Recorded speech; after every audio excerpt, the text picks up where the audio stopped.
Right now, somewhere off the coast of Oman, a tanker carrying enough crude oil to power a small country is sitting still in the water, going nowhere, because nobody wants to be the ship that tests whether a ceasefire actually means what it says.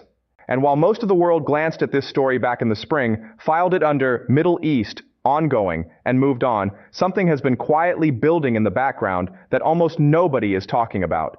The United States is currently enforcing a naval blockade against a country it went to war with in February, and the officer at the very top of the American military chain of command has privately told his own colleagues that Washington needs to find a way out.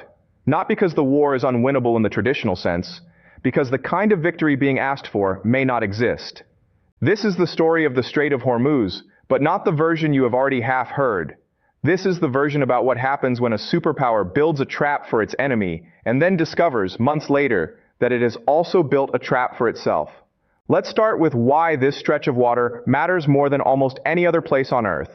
The Strait of Hormuz is a narrow channel between Iran and the Arabian Peninsula, so narrow that at its tightest point, the shipping lanes are only a few miles wide. Under normal conditions, roughly a quarter of the world's seaborne oil trade and a fifth of its liquefied natural gas pass through that gap. Not through the Middle East in general, through that specific channel. Every major economy on the planet, whether it wants to admit it or not, has built its energy security around the assumption that ships can move through Hormuz freely. It is one of the few places in the modern world where a relatively small country, in this case Iran, holds genuine leverage over the entire global economy simply because of geography. That is the backdrop. Now here is what actually happened. In late February of this year, the United States and Israel launched a coordinated set of airstrikes against Iranian military and government targets. It was not a limited strike. It included the killing of Iran's supreme leader, a move with almost no precedent in modern great power conflict. You can debate the strategic logic of that decision for hours, and analysts have. But what matters for this story is what happened next. Iran did not simply absorb the blow and negotiate from a position of weakness. It closed the Strait of Hormuz, not symbolically, functionally. The Revolutionary Guard began broadcasting warnings to commercial vessels, boarding ships, laying mines, and in some cases, attacking tankers directly. Within weeks, more than a dozen merchant vessels had been damaged, several were abandoned by their crews, and global shipping companies started quietly rerouting or simply waiting it out in port. Here's the first thing worth sitting with. Iran's conventional military is, by most measures, dramatically weaker than that of the United States. It cannot match American air power. It cannot match American naval strength ship for ship, and after the loss of its top leadership, it was, on paper, in a state of institutional chaos. And yet, within days, it had done something the most powerful navy in the world could not immediately undo. It shut off a fifth of the planet's energy supply, using a strategy that cost it almost nothing compared to the price the rest of the world would pay. That is not a contradiction. That is the entire logic of asymmetric leverage. And it is worth understanding because it explains almost everything that happened afterward. When a militarily weaker power cannot win a direct fight, it looks for a choke point, not a battlefield. A dependency, something the stronger power needs so badly that even a partial disruption creates disproportionate pain. Iran did not need to defeat the United States Navy. It only needed to make the cost of keeping Hormuz open higher than the cost the United States was willing to pay indefinitely. And for months now, that has been exactly the position Washington has found itself in. The American response was to try to reopen the strait by force. Beginning in March, the U.S. launched an aerial campaign specifically targeting Iranian naval vessels and drone assets along the waterway, working alongside the Israeli Air Force. In April, that shifted into something more comprehensive, a full naval blockade of Iran itself, aimed at strangling Iranian trade until Tehran had no choice but to reopen its own closed strait. On paper, this sounds like a clean strategic move. Corner the enemy economically, force capitulation, restore the flow of global oil. In practice, it has produced something closer to a stalemate that neither side wants to call a stalemate. Consider the numbers. The blockade has been running for months. American forces have intercepted dozens of vessels attempting to reach Iranian ports, disabled some, boarded others, and by U.S. estimates, the blockade is costing Iran roughly $500 million a day. That is a genuinely staggering figure. It would bankrupt most economies in a matter of weeks. And yet Iran has not folded. If anything, its public position has hardened. Iranian officials have laid out a list of conditions for reopening the strait that reads less like a negotiating opener and more like a demand for total capitulation from the other side. An end to U.S. attacks, a lifting of the naval blockade, a full withdrawal of American forces from the region, the removal of sanctions, the return of frozen Iranian assets abroad, and financial compensation for war damage. Now you could look at that list and conclude Iran is simply refusing to be reasonable. That is one interpretation, and it is not an unfair one. But here is the steelman version of Iran's position, the version that takes its logic seriously instead of dismissing it. From Tehran's point of view, the war started with the assassination of its head of state, and a series of strikes it did not initiate. In that framing, closing the strait was never really about extracting economic leverage for its own sake. It was the only card Iran had that could force a hostile alliance to the table on something resembling equal footing. If Iran reopens Hormuz without securing real concessions, it hands back its only point of leverage in exchange for potentially nothing but promises. Its list of demands looks extreme from Washington's chair, but from Tehran's chair, it reads as the minimum insurance policy against being right back here in 6 months. That is not an endorsement of Iran's position. It is an acknowledgement that both sides are behaving in ways that make internal strategic sense, which is exactly why this crisis has been so difficult to resolve through pressure alone. Meanwhile, on the American side, something quieter and arguably more important has been happening. According to reporting drawn from multiple sources close to the administration, the chairman of the Joint Chiefs of Staff has privately told other advisors that the United States needs to find what is often called, in military planning language, an off-ramp. Not a surrender, an off-ramp. A way to step back from further escalation without it looking like retreat. The reasoning behind this is not really about Iran's resistance. It is about America's own capacity to sustain the fight. This is where the hidden angle of this story really comes into focus, and it is the part almost nobody is talking about. Sustaining a prolonged air and naval campaign in a region as contested as the Persian Gulf draws heavily on some of the most advanced and limited pieces of American military hardware, including missile defense systems that were never designed to be used at this pace for this long. Multiple reports over the summer pointed to concerns among defense officials about depleted interceptor stockpiles, the kind of systems used to shoot down incoming drones and missiles. Those systems are not something you can simply manufacture more of on short notice. They take years to build, and everyone fired in the Gulf is one that is not available somewhere else in the world, whether that is Europe, East Asia, or the American homeland itself. This is the strategic trap hiding underneath the visible one. The visible trap is Iran's closure of the strait. The hidden trap is that keeping the pressure campaign running long enough to force Iran's hand may be quietly draining resources the United States would need if a second crisis broke out somewhere else. And in a world where tensions are simultaneously simmering with Russia over Ukraine, with China over Taiwan and the South China Sea, and now even in unexpected places like intelligence buildups near Cuba, no serious military planner wants to be caught with a stockpile emptied out over a single regional standoff. It is possible that this, more than any single battlefield setback, is what is actually driving the private push for de-escalation inside the Pentagon. Not fear of losing to Iran directly, but fear of what winning against Iran might cost everywhere else. There is a historical parallel worth pausing on here, because it helps explain why powerful nations keep walking into this exact kind of trap. During the long conflict in Afghanistan, and again during extended operations in Iraq, American planners repeatedly discovered that overwhelming force could dominate a battlefield without producing the political outcome that force was supposed to deliver. Military superiority is extremely good at breaking things. It is far less reliable at manufacturing the specific political concession you actually wanted in the first place. The Strait of Hormuz crisis is shaping up to be a maritime and economic version of that same lesson. The U.S. can intercept ship after ship, it can fly sortie after sortie. What it cannot easily do is force an adversary holding a geographic choke point to simply hand back control of it, especially when that adversary has decided that reopening the strait without concessions would be a strategic defeat in itself. So where does that leave the rest of the world, the countries that are not combatants, but are absolutely feeling the consequences? The oil markets tell part of the story. Prices have been elevated and volatile for months, spiking on rumors of a deal, easing slightly on signs of progress, then spiking again the moment talks stall. Every time a headline suggests the Strait of Hormuz might reopen soon, markets react almost instantly, because traders understand something that casual observers sometimes miss. This is not a regional inconvenience. It is a structural stress test on the entire global energy system. Some analysts argue this crisis has done more to accelerate interest in alternative energy routes and non-Gulf oil supply than a decade of ordinary market pressure. Others push back on that, arguing energy markets have absorbed regional shocks before and will simply wait this one out too, betting that eventually either exhaustion or diplomacy will reopen the waterway. Both positions have merit, and it is genuinely too early to say with confidence which one will prove correct. There is also a quieter economic angle that deserves attention because it rarely makes the headlines the way troop movements do. Every day this standoff continues, it reshapes incentives far beyond Iran and the United States. Gulf states that depend on the strait for their own exports have been forced into an uncomfortable position, publicly supportive of stability, privately anxious about being caught in the middle of a conflict they did not start and cannot control. Oman, in particular, has found itself thrust into an unusual diplomatic role, effectively acting as the primary broker trying to manage a technical framework for the strait, even while the underlying war between the US and Iran remains unresolved. That is worth noting because it represents its own kind of power shift.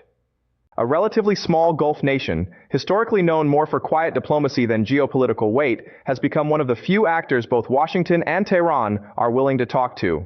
In a conflict defined by the collapse of trust between major powers, the ability to be trusted by both sides has become its own form of leverage. And then there is the wider regional spillover, which complicates the picture even further. This is not a contained two-party standoff anymore, if it ever truly was.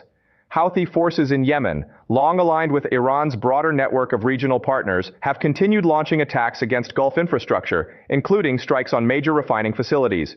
Ukraine, fighting its own long war against Russia, has reportedly struck Iranian-linked vessels and Russian refining infrastructure connected to the broader energy picture, blurring the line between what looks like two separate conflicts and what may actually be one interconnected pressure system spanning from Eastern Europe to the Persian Gulf. It is possible that we are watching not one crisis, but the visible edges of a much larger contest over global energy leverage, one where Ukraine, Iran, Russia, and Gulf shipping lanes are all, in different ways, pieces of the same board. That is a more speculative claim, and reasonable analysts disagree on how connected these theaters truly are. But the pattern of overlapping energy infrastructure attacks across multiple theaters in the same stretch of months is difficult to dismiss as pure coincidence. Let's return to the question sitting underneath all of this, the one this documentary opened with. Is the United States actually losing a war it insists it is winning? The honest answer is that it depends entirely on how you define winning. If winning means demonstrating overwhelming military capability, striking targets deep inside enemy territory, and maintaining a blockade that is inflicting genuine, measurable economic pain on Iran, then by that definition, the campaign has been effective. The $500 million a day cost estimate is not propaganda. It reflects a real and serious squeeze on the Iranian economy. But if winning means restoring the free flow of global oil through Hormuz, ending the war on terms that look like a decisive American and Israeli victory, and doing so without straining military resources needed elsewhere in the world, then the picture looks considerably less certain. Months of blockade have not produced Iranian capitulation. They have produced an Iranian counter list of demands that, if anything, has grown more specific and more difficult to satisfy over time. And the private assessment from the very top of the American military chain of command, according to multiple sources, is that continued escalation carries its own serious risk of backfiring. This is the uncomfortable middle ground that rarely fits into a single headline. Not a story of American failure, not a story of Iranian victory, a story of two sides that have each demonstrated they can inflict real cost on the other, and neither of which has found a path to the kind of clean, decisive resolution that ends a conflict like this quickly. Historically, these are often the most dangerous phases of any prolonged standoff, because both sides have already paid enough in blood, resources, and credibility that backing down without something to show for it becomes politically difficult, even when continuing forward carries its own escalating risks. There is one more layer worth considering before we close, and it is the part that may matter most for how the rest of this year unfolds. Wars that involve choke points rarely end the way wars over territory end. There is no capital city to capture, no clear line on a map that marks victory. The Strait of Hormuz cannot be conquered in any traditional sense. It can only be reopened, and reopening it requires some form of mutual, if grudging, agreement about the rules that will govern it afterward. That is why the ongoing talks involving Oman matter so much, even when they produce more incremental progress than dramatic breakthroughs. They are not sideshows to the military campaign. In many ways, they are the actual endgame because no amount of additional airstrikes changes the basic geography of that 18-mile-wide channel. Only an agreement does. So as you watch the headlines shift over the coming weeks, watch less for the dramatic strikes and more for the quiet diplomatic language coming out of Muscat and Doha. That is usually where wars like this actually get decided, far from the cameras, in rooms where nobody involved wants to be seen making the first concession. The real question then is not simply who is winning the war over the Strait of Hormuz today. It is what kind of world gets built once this particular choke point finally reopens, and who will have quietly gained the most leverage by the time that happens. Because choke points like this one do not disappear once a ceasefire is signed. They remain exactly where they always were, waiting for the next moment when someone decides that controlling a narrow stretch of water is worth more than any battlefield victory could ever be. Let's go back for a moment to the mechanics of the blockade itself, because the details matter more than they might seem to at first. A naval blockade sounds, in the abstract, like a simple wall. Ships try to get through, warships stop them, and the pressure builds until someone gives in. The reality has been messier than that. Central Command has reported redirecting dozens of commercial vessels and disabling or boarding others, but independent shipping trackers have also noted that a meaningful number of vessels have still found ways to bypass the blockade entirely, using longer routes, flag changes, or simply accepting the risk. That gap between the official numbers and the on-the-water reality tells you something important. Blockades are never as airtight as they look on a map. They are porous by nature, especially in a region as dense with commercial shipping traffic as the Persian Gulf. And every vessel that slips through quietly undermines the credibility of the pressure campaign, even if it does not change the headline statistics. This matters because credibility in a standoff like this is arguably more valuable than any single military asset. Iran does not need to defeat the blockade outright to claim a strategic win. It only needs to demonstrate over and over that the blockade is not absolute, that resistance carries a cost the United States has to keep paying indefinitely, and that time is not obviously on Washington's side. Meanwhile, the United States does not need to sink every ship attempting to reach Iran.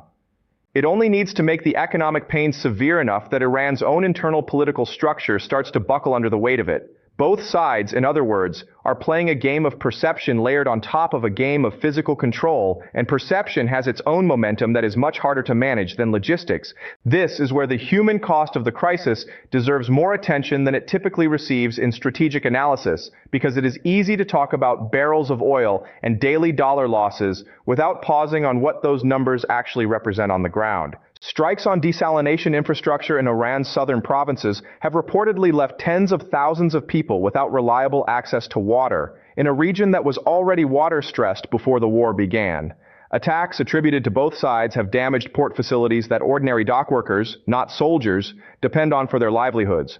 A port worker in Bahrain was killed in connection with the broader unrest around the strait, a reminder that a crisis framed in the language of grand strategy still moves through the lives of people who have no say in how it started or how it ends. None of this is unique to this particular war. It is true of nearly every prolonged blockade in modern history, from the long naval standoffs of the 20th century to more recent economic sieges. But it is worth naming plainly, because strategic analysis has a tendency to abstract away the very real suffering that sits underneath phrases like economic pressure and leverage. There is also a domestic political dimension inside the United States that shapes how much longer this can realistically continue, and it is easy to overlook if you are only watching the story from outside the country. Polling conducted over the summer suggested that public support for continued military engagement with Iran was notably soft, with only a fraction of Americans expressing strong backing for the war's objectives, and a much larger share saying they were simply unsure what winning was even supposed to look like. That uncertainty at the public level tends to filter upward. Military leadership, elected officials, and administration advisors all watch those numbers closely, because a war that lacks a clear, popularly understood definition of victory becomes politically expensive to sustain the longer it drags on, regardless of how it is performing on paper. This is one reason the private conversations about finding an off-ramp carry as much weight as they do. It is not just a question of military logistics. It is a recognition that open-ended commitments without a visible finish line tend to erode support faster than governments expect. And once that support erodes far enough, the political cost of continuing can start to outweigh the strategic cost of stepping back. It is worth asking at this point what an actual resolution might look like, because off-ramp is a term that sounds reassuring without necessarily meaning anything concrete. One interpretation, based on the shape of the current talks, is a phased framework brokered primarily through Oman, in which shipping resumes under some kind of managed traffic system, possibly involving fees, designated routes, or third-party inspection, without the United States and Iran ever formally declaring the underlying war over. This is the messier, more realistic version of how many modern standoffs actually conclude. not with a signed treaty and a handshake on a stage, but with a technical arrangement that allows normal life to resume in practice while the deeper political conflict remains unresolved on paper, sometimes for years. Another interpretation, held by more hawkish voices inside the policy debate, is that anything short of Iran fully backing down and accepting the loss of its own leverage represents a strategic failure, one that will simply invite the next crisis down the road once Tehran rebuilds its position. Both of these views are represented inside Washington's own policy conversation right now, and which one prevails will likely determine whether the current fragile progress toward a shipping deal actually holds or collapses the way the earlier ceasefire memorandum did back in the summer. That earlier collapse is worth remembering because it is the clearest evidence we have that de-escalation in this conflict is fragile rather than durable. Back in June, the two sides had reached a memorandum of understanding, a pause in the fighting meant to create space for a longer-term settlement. It did not hold. Clashes centered again on the strait, the blockade resumed, and the conflict entered its current, expanded phase. That history should temper any assumption that the current talks with Oman, however promising they sound in the moment, are guaranteed to succeed where the last attempt failed. Diplomatic momentum in this conflict has proven to be reversible, sometimes within a matter of weeks, which is part of why oil markets remain so jumpy every time a new headline suggests progress. Traders have already been burned once by assuming a deal was close. Zoom out far enough, and this crisis starts to look less like an isolated regional war and more like a live demonstration of a broader shift in how power actually works in the 21st century. For decades, the assumption underlying most strategic planning was that overwhelming conventional military strength translated fairly directly into geopolitical control. If you had the bigger navy, the more advanced air force, and the deeper resources, you could generally shape outcomes in your favor over time. The Strait of Hormuz crisis complicates that assumption in a way that deserves serious attention, not dismissal. A country with a fraction of America's military budget has managed to impose sustained, expensive costs on the most powerful military in the world, simply by controlling a narrow, strategically irreplaceable piece of geography and being willing to accept enormous internal economic pain rather than surrender that control for nothing in return. That is not a story about Iran being strong in any conventional sense. It is a story about what geography and asymmetric resolve can still accomplish, even against overwhelming force in a world built on choke points rather than open battlefields. And that lesson will not stay confined to the Persian Gulf. Every major power watching this unfold, from Beijing to Moscow to smaller regional actors with their own choke points and their own grievances, is taking notes. If a relatively isolated Iran can tie down American military resources and attention for the better part of a year over control of a single waterway, the strategic playbook for weaker states dealing with stronger ones has just been updated in real time, whether anyone intends it that way or not. That is arguably the most consequential long-term outcome of this entire crisis. More consequential than whichever specific terms eventually get attached to the reopening of the strait itself. The blueprint being written in the waters off Oman right now is one that other governments in other regions watching other choke points will study closely for years to come. So the real question is not simply who wins the standoff over the Strait of Hormuz, or even what the final terms of its reopening will look like. The real question is whether the era of clean, decisive military victories between mismatched powers is quietly coming to an end, replaced by a longer, grinding era of choke points, blockades, and economic sieges that never fully resolve, only pause.